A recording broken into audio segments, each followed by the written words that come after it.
All right, we're going to go over how to balance reactions in a nutshell. So these are chemical equations that are unbalanced. Now, what does unbalanced mean? It means that you don't have the same number of elements on both sides. And this basically supports the conservation of mass law in chemistry, which basically means that you have to have the same amounts of reactants as you do products, which if we extrapolate, that means that we have to have the same mass of each element before and after the reaction. So you can't lose mass. You can't gain it, you can't lose it. It's just there. So let's take a look at this to see if these are balanced or not. So the first one, we have 1K on the left side. We have 3Ks on the right side. So you can see right off the bat, the K is not balanced. All right, let's take a look at your hydrogens next. You have 1 hydrogen here plus 3. You have to add the number of each element in all the compounds and total them up. So 1 plus 3 gives me 4 hydrogens. All right, on this side, I have 2 hydrogens. So I'm going to put 2 hydrogens here. And that just comes from here. All right, next, let's look at our P's. How many P's do we have on the left side? We have 1 P on the left side. So we're going to fix that, or not fix it, but to make note of it. So you have 1 P on this side, and on this side, we also have 1 P. We have 4 plus 1. That's 5 oxygens on the right side. How many do we have on the left side? We have 1 plus 1, 5. So that one's actually balanced. We're going to call it oxy so it doesn't look like 50. So 1K versus 3, that's not balanced. 4H versus 2, that's not balanced. 1P versus 1P, that's balanced. And 5 oxygens versus 5 oxygens, that is balanced. So there's some elements that aren't, some that are. Let's take a look at the next one to see if we could identify what's balanced or not here. So let's start with Fe. We have 1 Fe. We have 1 Fe. Chlorine, we have 3 chlorines here.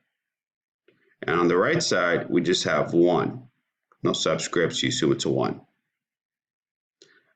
For our nitrogen, we have 1 on this side, 1N. On this side, 1N as well, so 1 nitrogen. Now comes the more difficult hydrogen one, because you have to add them together. 4 plus 1, that's 5 hydrogens. On this side, 3 plus 4, 7 hydrogens.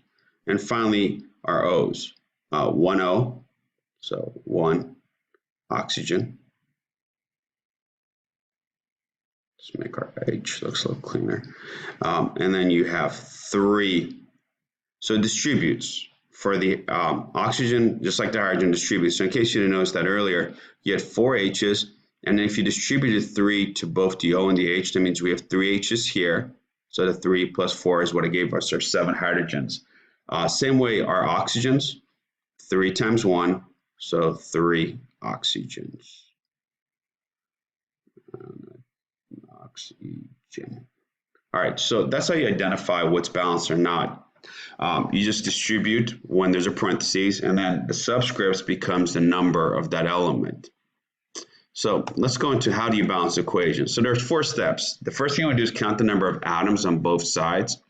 There's a polyatomic ion treats as a single unit if it doesn't react, which basically means if you have PO4 on both sides, treat it as PO4 instead of as P and O. Don't do it separate, do it together, and I'll show you what that looks like in a second. 2, use coefficients to balance elements one at a time. You can only place numbers in front of compounds. You can't put in between, you can't do the subscript. So the only thing you're allowed is to put numbers in front of the chemicals. 3, balance alphabetically, one element at a time, but do H and O last. It just works out that way. You leave H and O for last, and I mean that sequence too. So you do H and then you do O as your final element. It just makes it a lot easier, and you'll see in a lot of times it actually helps you get the answer faster. And lastly, if you have an odd number of an element on one side of an arrow and even number on the other side, we're going to double the odd side. And we'll see what that looks like in a second as well. So let's look at a reaction and apply all these rules. So we're going to balance alphabetically. So alphabetically means that Cl, which is lowest in the alphabet, can go first. So I have 2 chlorines on this side, so I'm going to balance that. How? Put a 2 in front of this. When I do that, do I care what happens to the Na? No, I don't. I'll deal with it when I get to it. The important thing about this method is that you don't get bogged down over analyzing. So once you finish with chlorine, move on to the next letter in the alphabet, which just so happens to be magnesium. You have 3 magnesiums on the left, so I'm going to fix that on the right by putting a 3 in front of this. So when I did that, you see I got myself 6 chlorines. So instead of having 2 chlorines, now I have 6. So I'm going to go back and fix this real quick.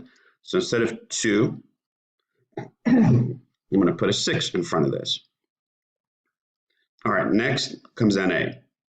Na, there's 3 on this side, but I'm supposed to have 6. So 2 times 3 is 6. So my Na gets fixed. I have 2 PO4s. Notice PO4. I don't separate it into O's and P's. Just keep it as PO4. 2 PO4s on the left. Oh, look and behold, 2 PO4s on the right. They're balanced. By balancing the NAs, I balance the PO4 simultaneously. So that's my correct balance reaction. The same number of elements on either side. And if you want to verify one more time, 6 chlorines, 3 times 2 is 6. 6 chlorines, 6 times 1, because there's no subscript, you assume it's a 1. 6 chlorines on this side, 6 NAs, 2 times 3, 6 NAs, 3 MGs, 3 MGs, 2 PO4s, 2 PO4s. The 2 distributes to everything inside the compound. All right, the last scenario where you have to double the outside, this doesn't really apply to this one, so what we're going to do is look at the one where that does apply. So let's take a look at this. So if you do it alphabetically like we did a minute ago, N goes first. So the N is fine, 2 and 2. There's your problem. 5 O's on the right side, 2 on the left side. So how do we fix that? Double the outside. Just put a 2 in front of it. I don't care what happens to you, I'll fix that in a second. So that gives me 10 oxygens. So how do I get 10 oxygens? Put a 5. That gets balanced. I have 4 nitrogens. So how do I fix that here? 2. And from here on out, to make it easier for us to check our answers, we're going to put the coefficients as our answer. So 2, 5, 2. This is so we could go through the answer a little faster. All I did was take my coefficients and just write them in the sequence that you found in the reactions. So there's my answer, 2, 5, 2. All right, so let's look at some more examples. So it's a little bit more difficult. You have a lot going on in this situation. So let's start with the carbons. So, because that's alphabetically the first one, right? So 6 carbons, done. Do I care what happens to the O? No, deal with it later. There's nothing else but H and O. So what order do we do it? We do H and then O. So I have a total of 12 hydrogens. So let's fix that. 6 times 2, 12 hydrogens. I'm done, at least with the hydrogens. Now my oxygens, 6 plus 6, that's 12 oxygens. I already have 6 on this side from this chemical. So I need to make this to total up to 6. How do I do that? Put a 3. 3 times 2 is 6. So now everything is balanced. So what would my answer be for this? 1, 3, 6, 6. All right, let's look at another one. Alphabetically again, we start with SN, even though S is way after O and H. We do it first because H and O are last, right? So 1 SN, 1 SN. All right, and then we do hydrogens. We have 4 on this side. We only have 2 here. So put a 2 in front of it. 2 times 2 is 4. 4 hydrogens, we're done. Remember, the 4 distributes to everything inside the chemical or the compound, sorry. So 4 H's and 4 O's. Now here, how many do we have? We have 2 oxygens here, plus 2 more, that's 4. And if you distribute the 4, 4 times 1 is 4. So same number of oxygens on both sides, so we're done. So your answer turns out to be 1, 1, 2. All right, next one. What do we start with? Bismuth. 2 over here, so let's fix that. 2. What's next alphabetically? Nitrogen. Now, NO3 is on both sides, so I'm going to treat it like a polyatomic ion and treat it as a unit. So instead of N and O separately, I'm going to just say there's 2 times 3, 6 nitrates. Remember, distribution. This number distributes all the way across. So there's 2 BIs, 2 times 3, 6 nitrates. So how do I fix it over here? 6 nitrates. We have 6 hydrogens over here. So how do we fix it? Well, actually, we should hold off on hydrogen because that should be one of our last ones. S. We have 3 S's here, 3 S's here. And you notice by doing the S's, you've actually fixed the hydrogen simultaneously. 3 times 2 is just 6 hydrogens. 6 hydrogens. We're done. So our answer was 2, 3, 1, 6. So by doing it in the sequence we did, we actually were able to balance the hydrogens without even touching them because we're focusing on the S, and by balancing the S, we fixed the H's. All right, next one, aluminum hydroxide. We have aluminum, one over here, so that's fine. Bromine, 3. Let's fix that, 3 bromines. All right, next we have H and NO.